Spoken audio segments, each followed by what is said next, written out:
I had it.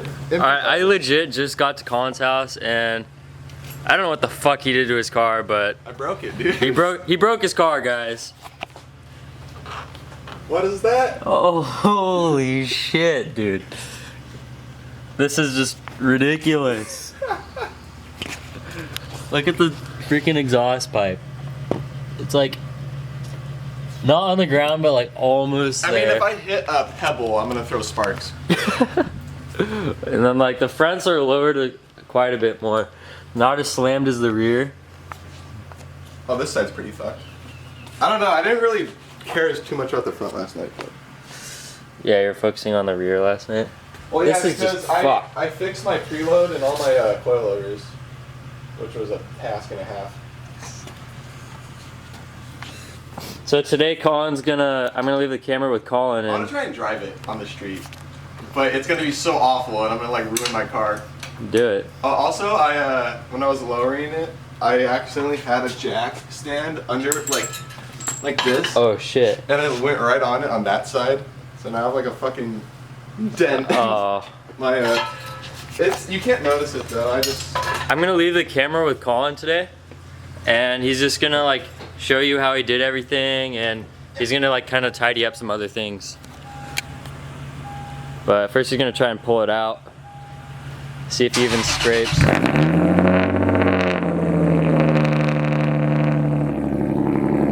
God damn, that's loud.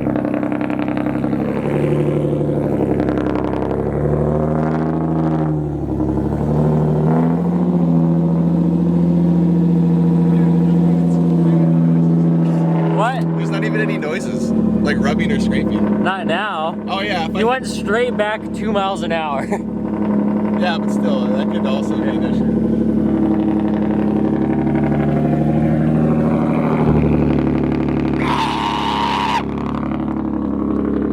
Literally retarded. Yeah, but it doesn't, like, when I can't even...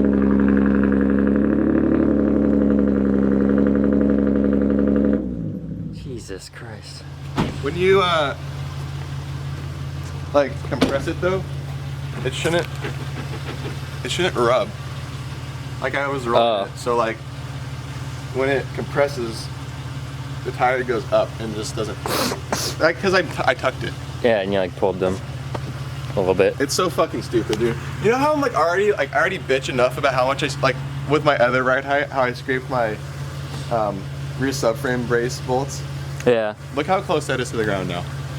Oh my god, you can see right here. Yeah. That subframe part. At least if I have to raise it, this makes for a good thumbnail. This Look does how make stupid good. That looks. It's on bags, bro. I had to take a photo right now. So I tried to get out of my driveway, and that didn't work out at all. I just broke pretty much every single tab of my bumper, so that was smart. My really rare fucking mud guards are now like ripped because they just dragged on the driveway. So yeah, that was not a smart idea at all. Try and show you guys my driveway, because kind of took a beating. I didn't think it was going to be that bad, being that low, but now I learned my lesson, so yeah. I even tried to go at a really hard angle, but it didn't matter at all. I tried to use these blocks of wood, and one of them just completely snapped, and the other one, when I was coming back in, got caught under my car, and it got so badly caught under my car and I couldn't get it out. This thing is literally probably, I don't know, it was just this one. This is literally probably like 4 inches, not even 3.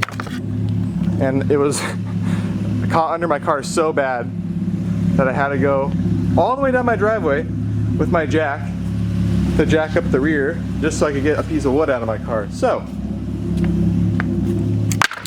yeah. Basically, you know what, I'm just gonna take this as a learning lesson. And if you want to stance your car this hard, it's probably not a good idea, especially on 17-inch rims. Does it look cool? Sure.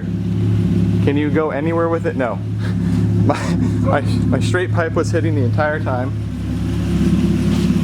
So yeah, I'm going to deal with my mistake and raise my car up a lot now. It'll still look good, obviously. Like, I'm gonna just make it so it doesn't, you know, hit on everything. But I think my rear bumper is honestly toast now, because there's these little tabs, like, I don't know if it focuses. There's these tabs like here, and there's one like right here. Then my bumper, oh yeah, one right here too. My bumper no longer has, because I tried to go out of my driveway with my car this low. So yeah, looks like I gotta run like no fucking bumper now, because that thing's literally gonna fly. Like it doesn't stay on. I can show you guys. It absolutely does not stay on. All the tabs are broken. So yeah, and these are all bent. Anyways, I was planning on this video being kind of cooler, like, oh, stance my IS300, it's so fun, oh, so cool. Nope, can't even get out of the driveway. So I've learned my lesson. You guys are probably gonna talk a lot of shit in the comments, but that's all right. Sometimes you just gotta have the balls to do something super stupid so you learn. Even though I knew this was a bad idea, but it was kind of fun until I like ruined my rear bumper and my mud guards that I spent so much money on. So yeah. Okay, so now I took off the rear bumper and tried to save all the tabs I could in case maybe I can glue them back on. Probably not. Yeah. So you'll notice I'm not super angry, although I just fucked up a whole bunch of stuff in my car, just trying to leave my driveway. But I'm more so just kind of disappointed that that went so badly. Yeah, as you can see, stuff like this I pointed out earlier, just completely sheared off. So now my bumper won't even mount in the rear, which isn't cool. Yeah, and I think I showed you guys. This completely ripped right there. That's not good. So basically now I'm going to raise it up a lot. Yeah. I guess this is a good video for anyone who is thinking about making their car this low on 17-inch rims and how it's not a good idea. Like, my driveway really isn't even that steep, like, at all. And I destroyed my entire car just trying to get out of it. Also, my exhaust is literally on the floor. If you can see that. Oh, yeah. So that was hitting too a lot. Okay, time to fix. Alrighty, I just want to show you guys something else. Got the car finally jacked up again. So before, the only reason I started messing with my coilovers today and yesterday was because this spring, and like how I had my car for months, like the way you guys have seen it in so many videos, was this spring, you know, you see if I like try and wiggle it at all now, it doesn't move. But before, in this little like perch area, these collars were a lot farther down. You can actually see the line, I think, where they were. And my spring would literally just like, it can move wherever it wanted. like when the suspension wasn't compressed, which when it was compressed when my car was on the ground, that was fine because it just sat in place and didn't really matter. But that's why I started, you know, trying to adjust my suspension in the first place, because I wanted these springs right here to have a little bit of preload on them, because you're supposed to have just a tiny bit, you know, you just want it to sit snug in its little perch area. But then I obviously adjusted the bottom collars too much and made my car super slammed. So, and that was pretty much a similar case to the front. You guys can't see it, but I had a little bit too much preload on my front suspension. So I just in general wanted to get them at a nice place, you know, where they're like snug, but obviously there's not much pressure on these. Like, you don't want to tighten these too much, or else you're going to be compressing your spring too much, which is going to mess up your spring rate and your preload.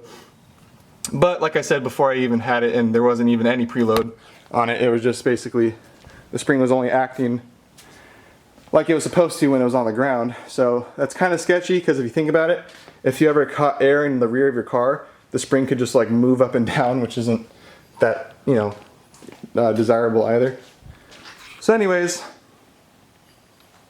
I'm gonna raise my ride height a lot now, because like I've already explained, you know. So that's what I'm gonna do next. Alrighty, so it's a new day. I keep trying to just update you guys on everything. Finally got the front suspension, you know. Oh, it's not gonna focus. At a reasonable height, and so same thing with the rear. There's no rubbing or anything stupid now, and it's still, you know, good fitment. Looks cool, I guess. Still don't have a rear bumper, so that's not cool. But I could show you guys what I'm trying to do currently. Trying to fix my rear bumper. So, got the bumper over here. Went to Pep Boys and I bought some of this JB Weld, clear weld, something. It's basically just the epoxy. So, all these little tabs I broke off, I'm trying to kind of epoxy back on. See this one too. Oh. Yeah, so anyways, this tab didn't break. Basically, when you're putting on your rear bumper, you want these things to go through the holes in your actual car.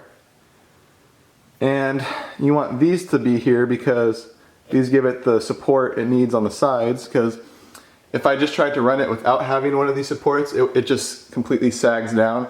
Because what's really also common on them is, these have been broken on my car for a long time. Yeah, these little guys have been broken for a long time.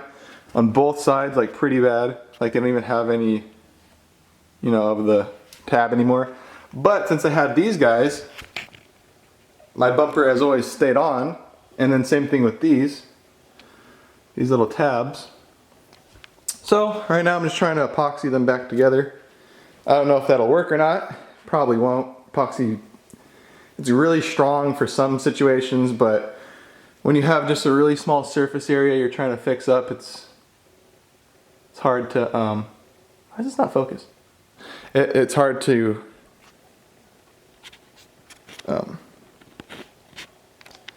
fix it. But I also found a bumper at a auto wrecking place in San Diego, and it's actually silver, my exact color, and it's off of a car that got in a front end collision, so the rear bumper, there's nothing wrong with it at all. So I'm probably gonna go and check that out, because if this doesn't work, I mean, really don't want to be driving without a rear bumper forever.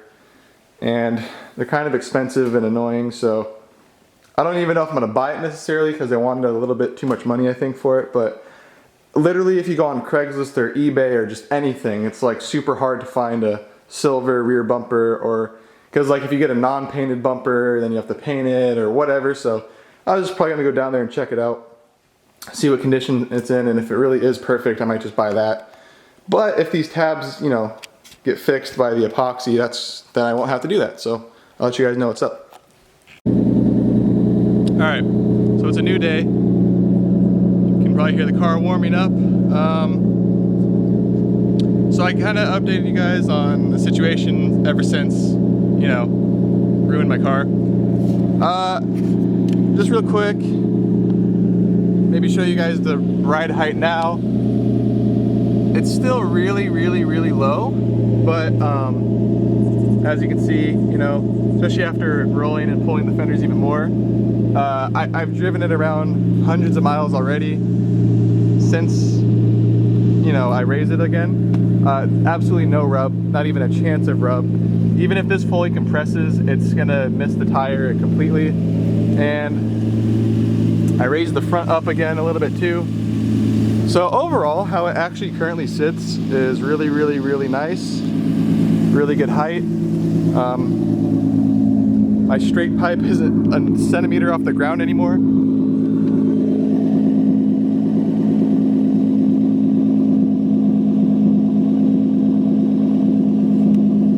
So we actually got some good clearance there. So yeah, I'm still dealing with the whole bumper issue, but other than that, car's great. I did figure out what my clunking was, and to people who have IS300s that are lowered, it's probably to no surprise to you that it's just my upper control arms hitting the top of my wheel well. I've kind of known that's what it was, but at the same time I didn't want to believe it because, I don't know, I was just like, oh, I bought the Megan front upper control arms, it should, you know, help out by not hitting so much. But actually, the Megan upper control arms that I bought are fatter and a little bit chunkier than the OEM ones. So when your car is lower, it actually it's actually closer to the top of the wheel well than the OEM ones. So that's why before I put on the Megan ones, I didn't have the clunking, and now I do have the clunking. So yeah, I think actually to fix this situation, okay, anyways, I was saying that I just ordered some Serial 9 front upper control arms, and if you're familiar with any, you know, Toyota or Lexus, Serial 9 is just a really high quality, great brand. And those actually themselves have a shorter ball joint at the top. It's still a really strong ball joint and everything, but it's shorter, so pretty much those themselves should get rid of my clunking. But even if those don't get rid of my clunking, all you have to do is just take a little angle grinder or a hammer or whatever and just, you know, bash out that part. It does hit. I've talked to so many people who have done that, and that's pretty much just what you got to do. You either got to buy the really good front upper control arms, or, you know, make the clearance yourself. You still probably will need to make the clearance yourself even with good upper control arms. It's just such a common IS300 or any Lexus problem where the upper control arm hits the tower. So yeah, those Serial 9 upper control arms are on their way, and I'm sure we'll film that install. I also still have some, I don't know if I told you guys, but I bought some modded knuckles by these guys from Scotland, I think is where they're from, and that will give me more steering angle. So I'll have new upper control arms and more steering angle with knuckles. So the front end's gonna be really dialed in this car soon. And I still have the suspension stuff I want to put in the back, but I've been too lazy to even touch that because I've been having so many issues with my front. I mean, not really, but I've been addressing all my front, so I haven't even touched my back. But yeah, there's another update. I know this video is all over the place, guys, I'm sorry, but just trying to fill you in.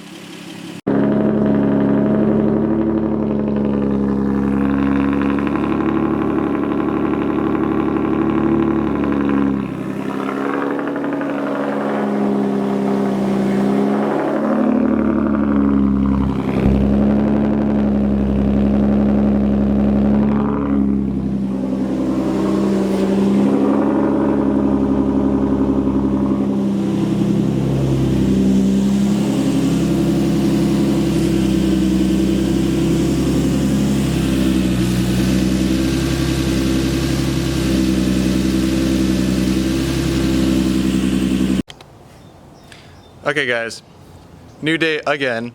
This is kind of just gonna have to be how it is because I don't know, just especially since I'm on winter break, there's not much interesting stuff going on. So, you know, each day I find something new to film and then I film it. It's just not, I don't like dedicate a whole day to filming, but anyways, can give you a little update, and this will be the final part of this video because I know it's super long, but I don't know, this was kind of a cool one. Like, a lot of crazy stuff happened.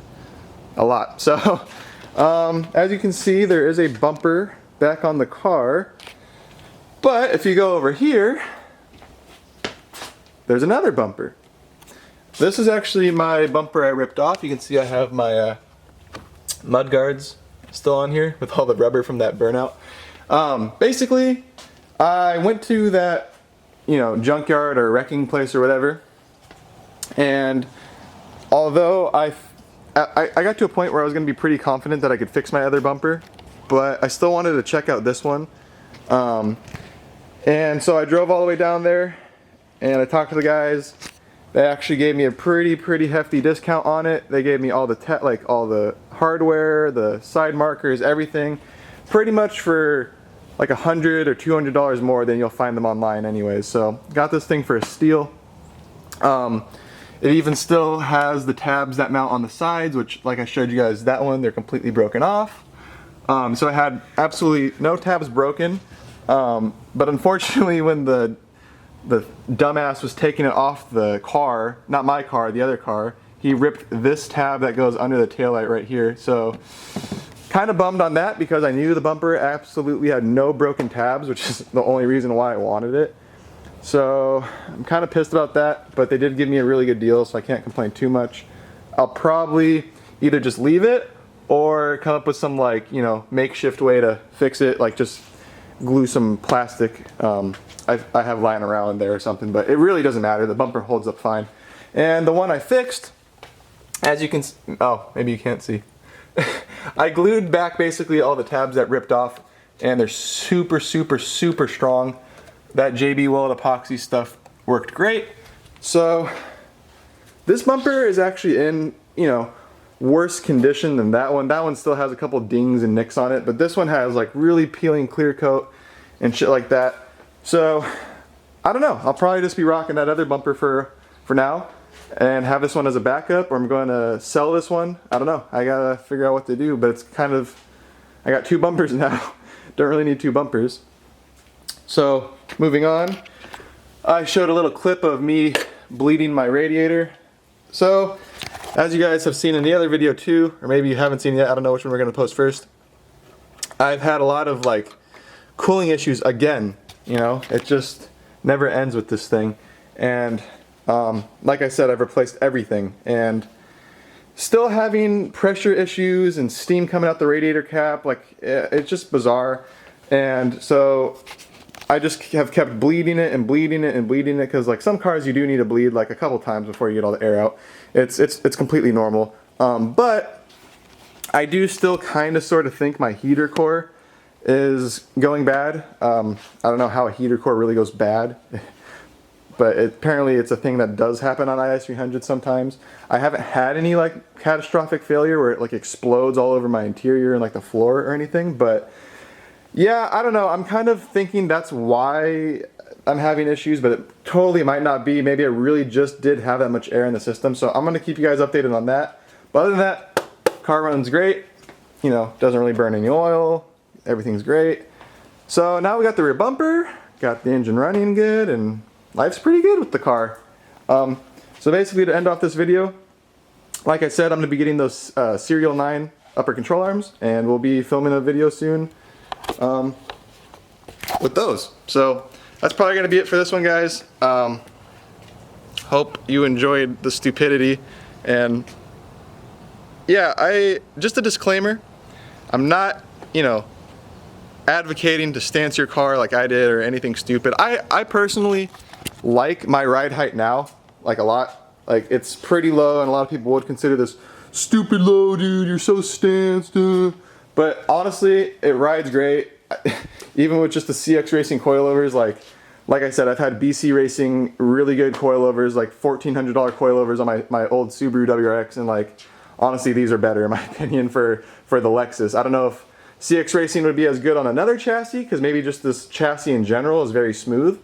It's a Lexus after all. It's got really, you know, kind of luxury wishbone suspension that probably works a little bit better than my Subaru did. But either way, guys, we'll be filming that next, and catch you in the next one.